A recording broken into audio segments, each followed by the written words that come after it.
Sobre fundo grafite, um triângulo branco à esquerda com a palavra graduação. Disciplina Desenho Técnico Assistido por Computador. Olá, pessoal. Sejam bem-vindos à semana 2, aula 1 da semana 2.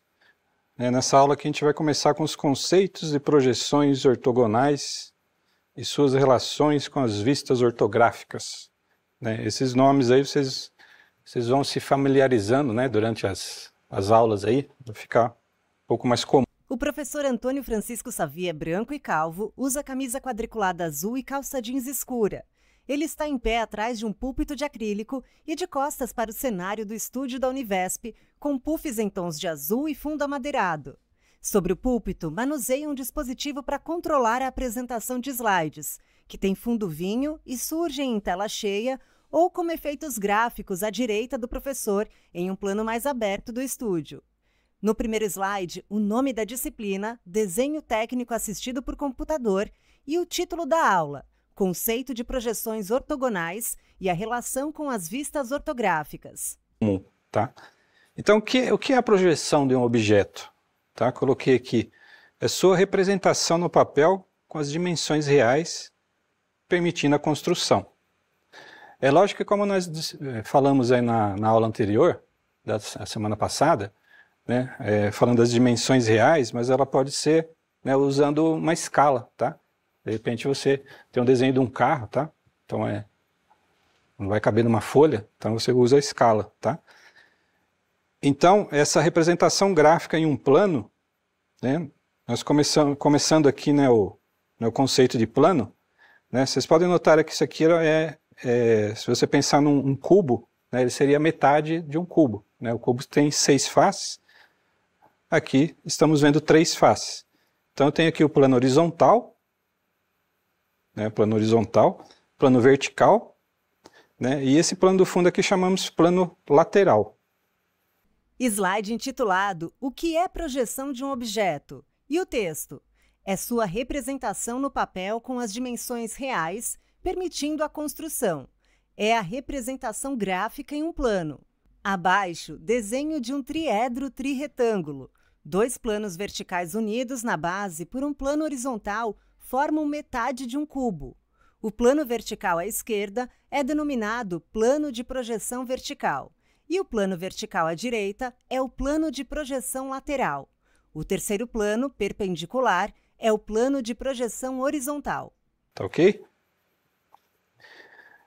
Se você projetar um ponto num plano horizontal, então você olhando um ponto, e se ele for projetado nesse plano, ou seja, traçando essa linha vertical aqui, e a imagem desse ponto, ela vai ser projetada nesse plano.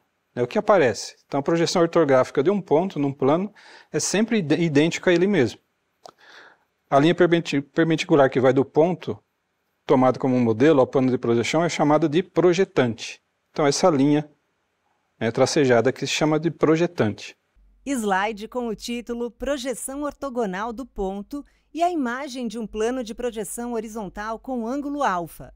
Acima do plano e centralizado está um ponto P, do qual parte uma linha tracejada para baixo até o ponto P' na superfície do plano. Ao lado, o texto. A projeção ortográfica de um ponto num plano é sempre idêntico a ele mesmo. A linha perpendicular que vai do ponto tomado como modelo ao plano de projeção é chamada projetante. Projetando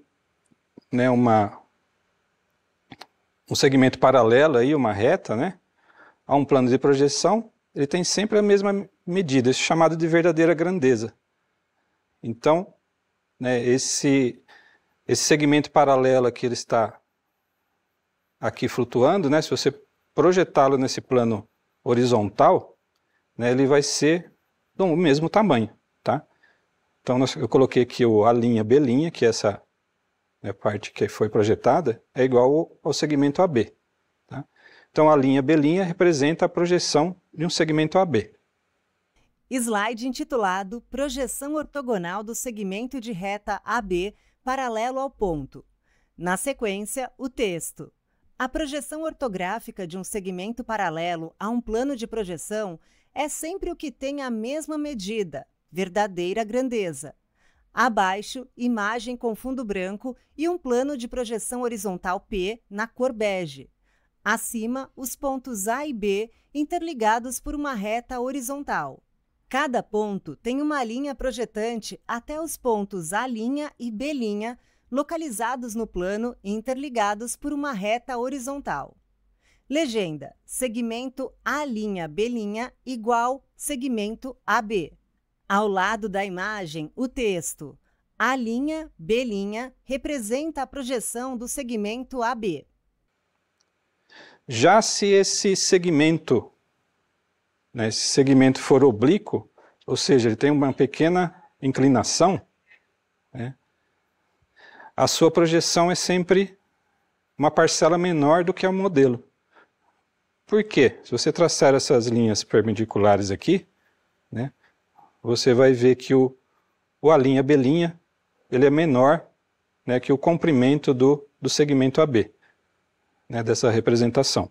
Slide com o título Projeção ortogonal do segmento de reta AB oblíquo ao ponto. E o texto: a projeção ortográfica de um segmento oblíquo é sempre uma parcela menor do que o modelo.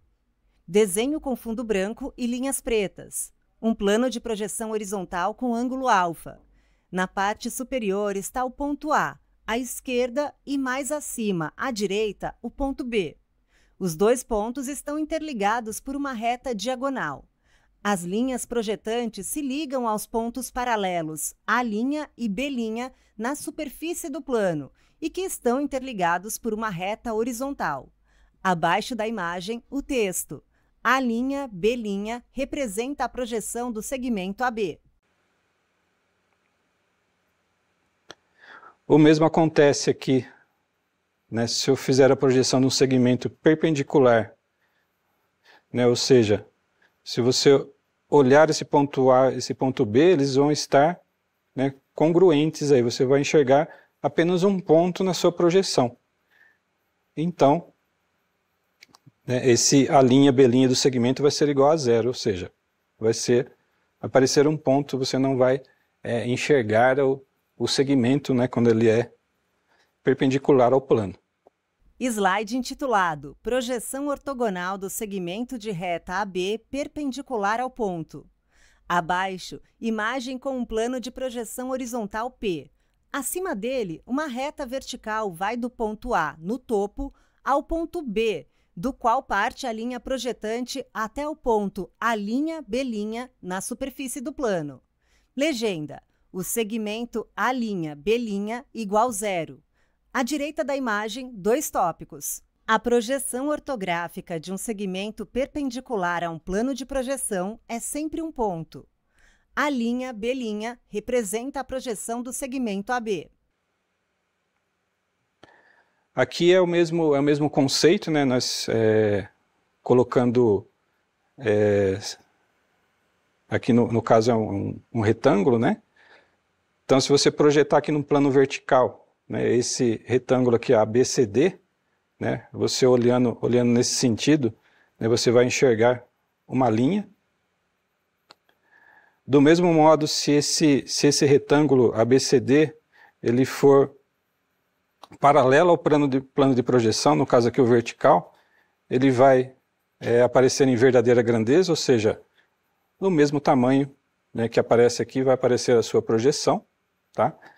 Vocês podem notar aqui que dependendo do plano, né, aqui a gente já está no plano vertical, né, os anteriores aqui, né, aqui no plano horizontal, né, tudo isso para já trazer o conceito para vocês das vistas que nós vamos ver logo mais. Slide com duas figuras. Figura 1. Plano de projeção vertical à esquerda e retângulo horizontal perpendicular à direita. O retângulo tem os vértices ABCD, sendo AB e DC os lados maiores, e AD e BC os lados menores. O lado maior AB está mais próximo do plano, o lado AD está à esquerda, o lado BC à direita, e o lado maior DC é o mais distante do plano. Dos vértices A e B, partem as linhas projetantes em direção ao ponto vertical, onde está projetada uma reta horizontal cuja extremidade esquerda é A1-D1 e a extremidade direita é B1-C1. Nas laterais da figura, 2 textos. A projeção ortogonal do retângulo ABCD no plano é representada pelo segmento de reta. AB e CD são segmentos paralelos. Projeção ortográfica em verdadeira grandeza. Figura 2. Plano de projeção vertical à esquerda e um retângulo paralelo à direita. Os lados maiores são AB em cima e DC embaixo, enquanto os menores são AD à esquerda e BC à direita. O mesmo retângulo é projetado no plano vertical com os vértices A1 no canto superior esquerdo, B1 no canto superior direito, C1 no canto inferior esquerdo e D1 no canto inferior direito. Os 2 retângulos estão conectados pelas linhas projetantes nos vértices. Ao lado da imagem, o texto. O retângulo ABCD é paralelo ao plano e a projeção ortográfica é representada pela verdadeira grandeza. Então, uma figura plana oblíqua em um plano vertical, né? Ele vai aparecer nesse formato, né? nesse plano vertical. Então, esse retângulo A1, B1, C1, D1, né? É menor do que o plano ABCD. Tá ok? Levando em consideração aquele segmento oblíquo, né, que nós colocamos, é o mesmo conceito, né? Então ele vai ser porque a figura plana está oblíqua ao plano vertical. Slide com um plano de projeção vertical à esquerda e um retângulo oblíquo à direita. Os lados maiores do retângulo oblíquo são AB superior e DC inferior, e os menores são AD à esquerda e BC à direita. O lado menor AD está mais próximo do plano vertical que o lado menor BC. As linhas projetantes ligam a figura oblíqua ao plano vertical, que tem um retângulo menor projetado com os vértices A1 no canto superior esquerdo, B1 superior direito, C1 inferior esquerdo e D1 inferior direito. Ao redor da imagem, 2 tópicos. Figura plana oblíqua a um plano vertical. Retângulo A1, B1, C1, D1 é menor que o plano ABCD.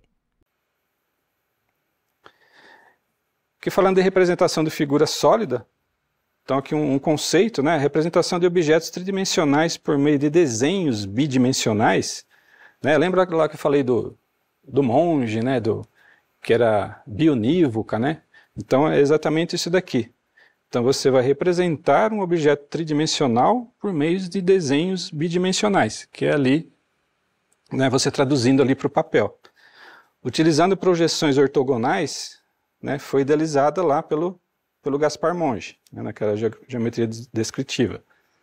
Utilizando rebatimentos de qualquer de um dos 4 diedros, poderemos representar as formas espaciais. Mas diedro, o que é diedro, professor? Você não falou ainda? Então vamos ver aí o que são ângulos diedros, tá ok?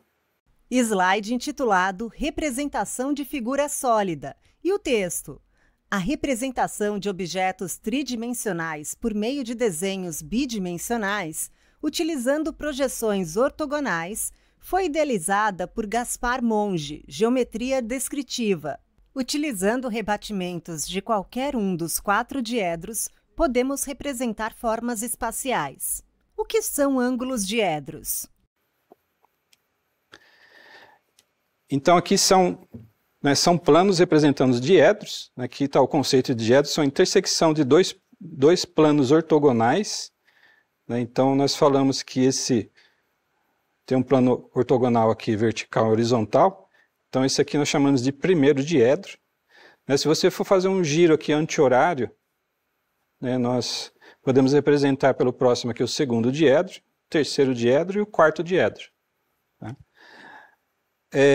No Brasil e alguns outros países, né, todas as representações, ou seja, as vistas ortográficas aí representadas nos planos, são demonstradas no primeiro diedro. Tá? Slide com o título Ângulos diedros. No lado esquerdo do slide, a figura 1. Dois planos retangulares, vertical e horizontal, interseccionados em cruz. Os 4 espaços formados são os diedros, enumerados conforme os quadrantes do plano cartesiano. Por exemplo, o primeiro diedro corresponde ao primeiro quadrante e segue-se a contagem em sentido anti-horário. Cada diedro é formado por 2 semiplanos quadrados em ângulo de 90 graus e cada semiplano visível é identificado com letras. No primeiro diedro, π'S é o semiplano vertical e πA o horizontal. No segundo diedro, o semiplano vertical está virado para trás e o semiplano horizontal é πP. No terceiro diedro, o semiplano horizontal está com a face virada para baixo e o semiplano vertical está com a face para trás. E no quarto diedro, o semiplano vertical é π'I e a face do semiplano horizontal está virada para baixo. Abaixo da figura, o texto. Diedros, intersecção de 2 planos ortogonais. A épora, nós chamamos de épora rotação do plano horizontal, né, desse plano horizontal aqui. Enquanto o plano vertical permanece imóvel, então esse plano fica imóvel, né, se eu rebater esse plano horizontal, nesse caso aqui. No lado direito do slide, a figura 2 mostra o rebatimento no primeiro diedro, um plano vertical unido, na base, a um plano horizontal com ângulo de 90 graus. O plano horizontal tem contorno tracejado. No espaço formado pelos planos, um ponto preto com linhas projetantes até os planos onde projetam o ponto PV no centro do plano vertical e o ponto PH no centro do plano horizontal. O plano horizontal tem uma segunda representação de contorno sólido e inclinado para baixo. O ponto PH acompanha a inclinação do plano. Ao lado direito, o desenho da épora, 2 quadrados, um em cima do outro, representam os planos vertical e horizontal, respectivamente. No quadrado superior, o ponto PV, que origina uma linha tracejada para baixo, até o ponto PH, no quadrado inferior. Acima da figura 2, o texto. Épora, rotação do plano horizontal, enquanto o plano vertical permanece imóvel. Ele vai ficar abaixo do plano vertical. Então eu tenho esse rebatimento aqui. Você já vai entender por que esse rebatimento. Por aqui eu represento as vistas, tá? As vistas ortográficas. Aqui o que eu falei, né, a norma BNT no Brasil, tá? A representação dela é diferente nos Estados Unidos e no Canadá. Então no Brasil nós usamos o primeiro diedro, tá? E nos Estados Unidos e Canadá eles usam o terceiro diedro para a representação dessas vistas. Tá? Coloquei essa pessoa aqui, né, para mostrar para vocês, quando eu coloco esse objeto tridimensional aqui, esse retângulo tridimensional, e eu estou nessa posição olhando para o plano vertical, qual vai ser o que vai ser representado no plano, né, ou seja, a vista? Vai ser essa lateral aqui desse retângulo, né, que é essa vista frontal, tá? E eu estando olhando de cima, né, que é representado por essa figura, né, o que eu vou enxergar olhando aqui de cima? Então vai ser uma vista superior, né, que é a VS, eu vou enxergar essa face aqui, né, desse objeto. Tá? Essa representação, né, no caso do terceiro diedro, né, essa vista, a vista superior, né, ele vai estar posicionado aqui, né, então eu vou enxergar primeiro a vista superior e a vista frontal, né, desse ponto aqui. Tá? Então o que vai mudar, né, nessas representações do... Slide intitulado Norma ABNT Brasil versus Estados Unidos e Canadá. Há 2 imagens semelhantes, uma com contorno verde e outra amarelo. A imagem com contorno verde tem as informações. Primeiro diedro. PH, observador, objeto, plano de projeção. PV, observador, objeto, plano de projeção.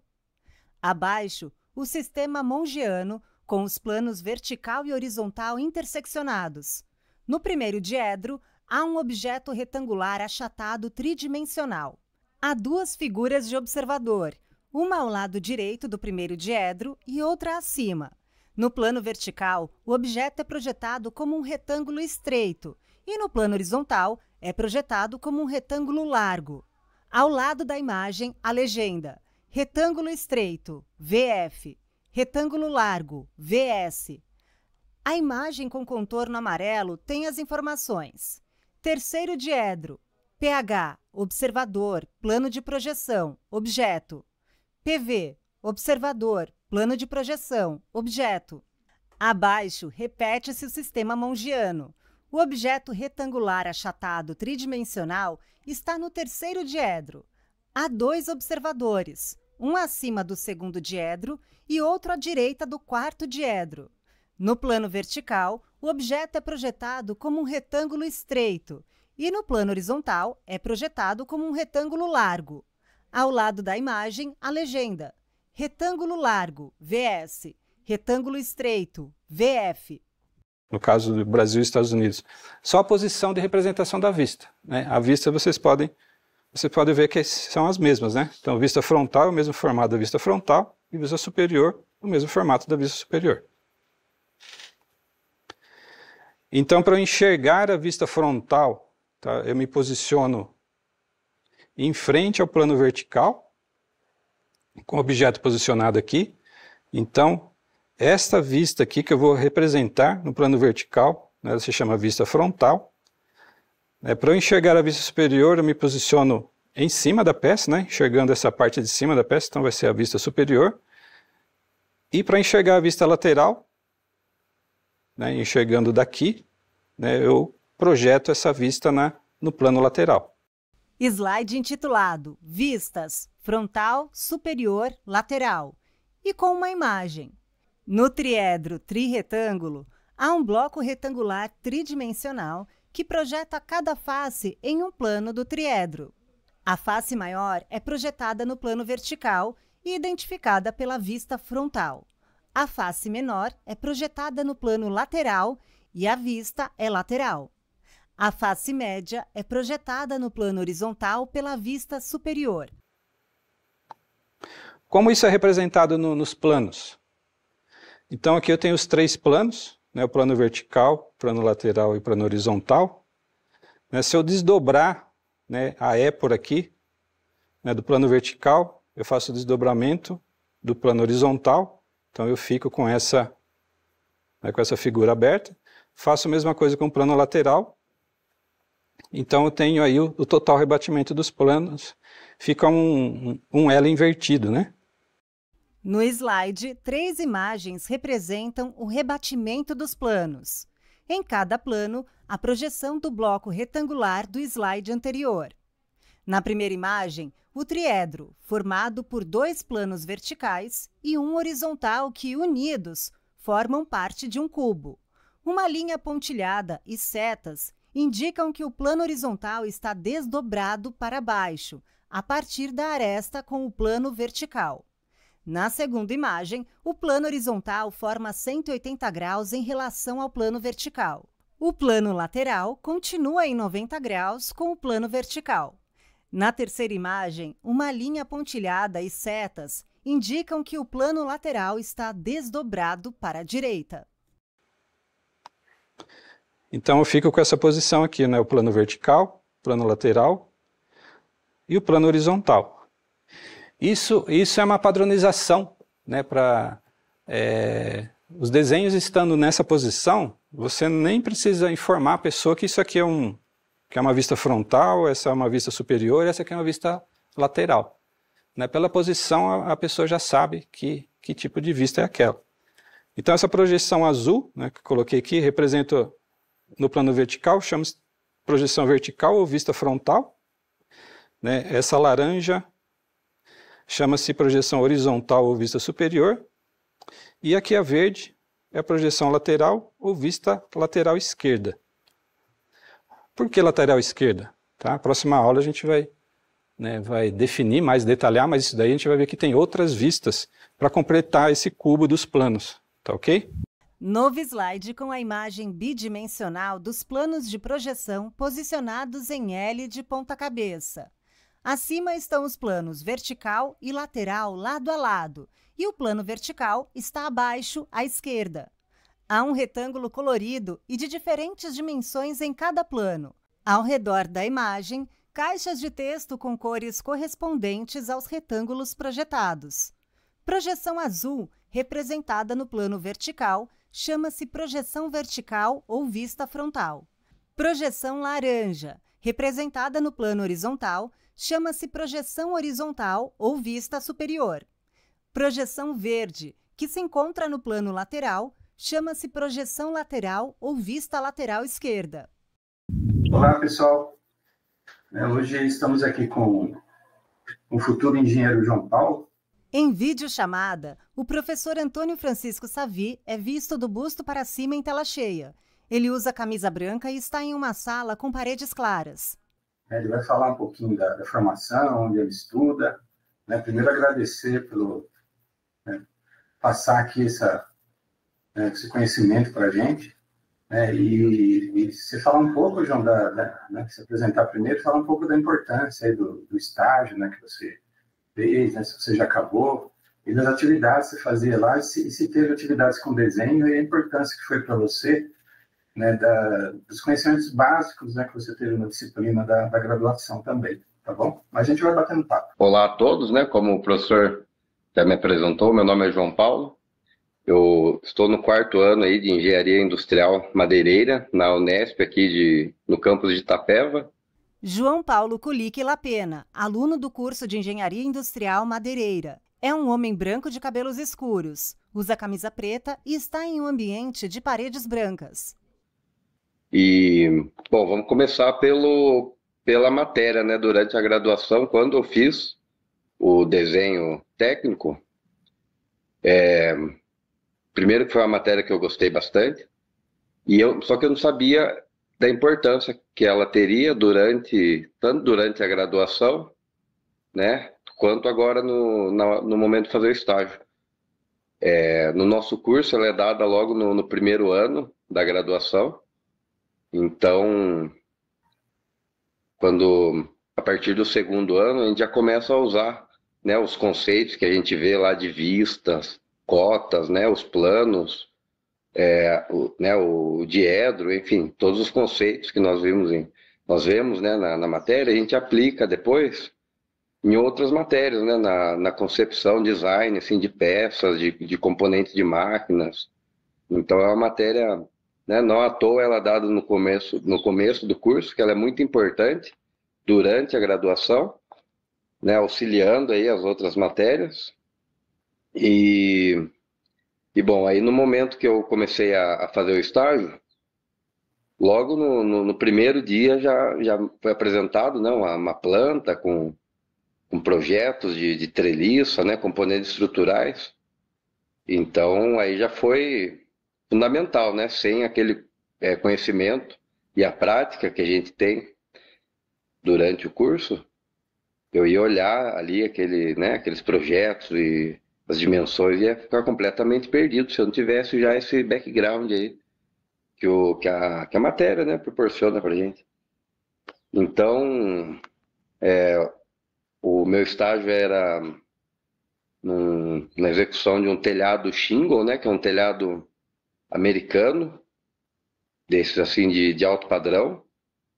Então toda a estrutura dele era feita em steel frame, e ele era revestido depois com placas de madeira, aqueles painéis OSB, e por cima o telhado shingle, propriamente dito, que é o mais externo aí da construção.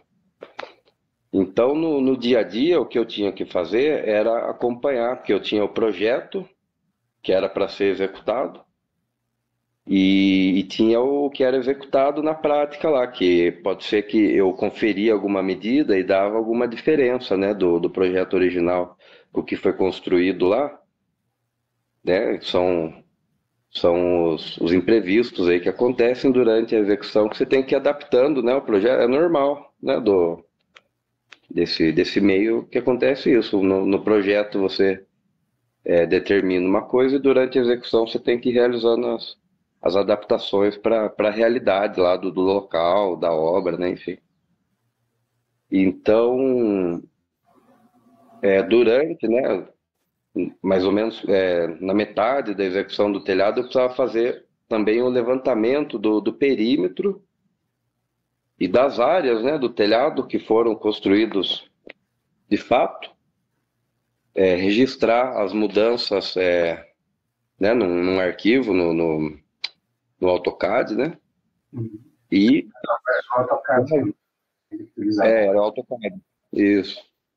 E aí com as informações lá que eu levantava era solicitado mais material, né? A parte de calhas, rufos, era de acordo lá com as medições que eu passava depois para o projeto, atualizava e repassava para o meu patrão, né? Que era o meu empregador, e ele fazia a compra, né? Do material faltante da No obra. próprio AutoCAD, você tinha condições de marcar o que foi feito e o que estava a fazer ainda? Dá para fazer isso no AutoCAD? Eu conseguia, né? Tem as ferramentas que possibilitam você editar. Lógico, as alterações que eu fazia eram pontuais, eu não fazia grandes mudanças no projeto, era corrigir uma medida, enfim, a angulação, né? Coisas simples assim. Então, mas o AutoCAD atende completamente, né? Quanto mais você tem o conhecimento e o domínio ali das ferramentas que ele tem, mais você consegue desenvolver, né? Você atende às suas necessidades ali de acordo com o que você tem que fazer. No meu caso, eram as ferramentas simples, assim, os comandos mais básicos, assim, porque eram pequenas alterações que eu... Você conhece outros softwares, João, ou só o AutoCAD? Olha, o principal que a gente usa é o AutoCAD mesmo, aí a partir do AutoCAD, por exemplo, agora a partir do AutoCAD eu estou utilizando o Inventor, né? Que ele pega o desenho que a gente faz no AutoCAD e passa ali para o 3D, que nós estamos utilizando uma outra matéria que é CNC, né? Que é aquele processo de usinagem de comando numérico. Então ele utiliza os desenhos que a gente faz no AutoCAD, a gente importa para esse outro software, que é o Inventor, né? Uhum. Então, sim, é o que eu tenho utilizado mais aí. Entendi. Que legal. E você acha que essa base que você teve na disciplina, né, de conhecer coisas básicas, que tipo de vista, as cotas, como você falou no começo, né, isso foi crucial para você entender o restante, né? Você tem essa cronologia é importante, né? Você acha importante para você chegar onde você está hoje, do conhecimento que você tem do AutoCAD, por exemplo? Sim, elas são extremamente fundamentais. Sem elas eu não conseguiria realizar, né, o estágio e atender as solicitações lá que me foram, né, designadas, aí, vamos dizer assim. Então, é muito importante qualquer projeto que você pega, seja na área da construção civil, na área né, de peças, de componentes, são cotas, vistas, né? Você tem que saber interpretar aquilo e subtrair as informações que você precisa, né? Entendi. Nossa, obrigado, João, pelo seu depoimento aí, muito importante, né, para a gente aí, saber isso na prática, né? Então, agradeço o tempo disponibilizado aí. E imagina, um bom final de curso, né? Você está fazendo estágio, está no final do curso. Né? Sim, já estamos no final, né? E se a gente precisar, a gente traz você de novo para trazer mais informações aí. Tá bom? Eu agradeço. Com certeza. Eu que agradeço aí a oportunidade e conte comigo aí no futuro, se precisar de mais um depoimento aí. Eu fico feliz em poder contribuir aí para essa. Tá, eu fico feliz também de ter participado aí, João. Muito obrigado, viu? Até uma próxima, então. Obrigado, professor, eu que agradeço. Então, nessas aulas aí nós vimos o conceito, nessa aula, né? Nós vimos o conceito de projeções ortogonais em relação às vistas ortográficas. No slide, as informações da semana 2. Ser capaz de representar objetos tridimensionais em projeções bidimensionais, utilizando projeções ortogonais. Adquirir a habilidade de criar vistas ortogonais a partir de modelos tridimensionais. Objetivos específicos da semana 2. Aula 4. Conceito de projeção ortogonais e a relação com as vistas ortográficas. Aula 5. Prática e exercícios de vistas ortográficas a partir de modelos tridimensionais. Representação de objetos em diferentes vistas ortográficas. No slide seguinte, a referência bibliográfica. Da Cruz, Michele Davi, Desenho Técnico, disponível em Minha Biblioteca, Editora Saraiva, 2014. Então, na próxima aula, a gente vai fazer um pouquinho de prática de exercícios dessas vistas, tá? A partir de um modelo tridimensional. Ou seja, a gente vai fornecer, né, um desenho tridimensional para a construção das vistas. Tá ok? Aqui as referências bibliográficas dessa aula. E bons estudos para vocês, uma boa semana, bom proveito. Sobre fundo branco, 2 retângulos vinho e cinza alternam-se nas laterais. No centro da tela, os créditos em letras pretas. Governo do Estado de São Paulo. Secretaria de Ciência, Tecnologia e Inovação. Universidade Virtual do Estado de São Paulo, Univesp. Presidente Marcos Borges. Diretora acadêmica Simone Teles. Audiodescrição Núcleo de Acessibilidade Flictis. Roteiro Marina Bragiato. Revisão Keiko Trida. Consultoria Sidney Tobias. Gravação Leandro Ribeiro. Narração Camila Quirino. univesptv.com.br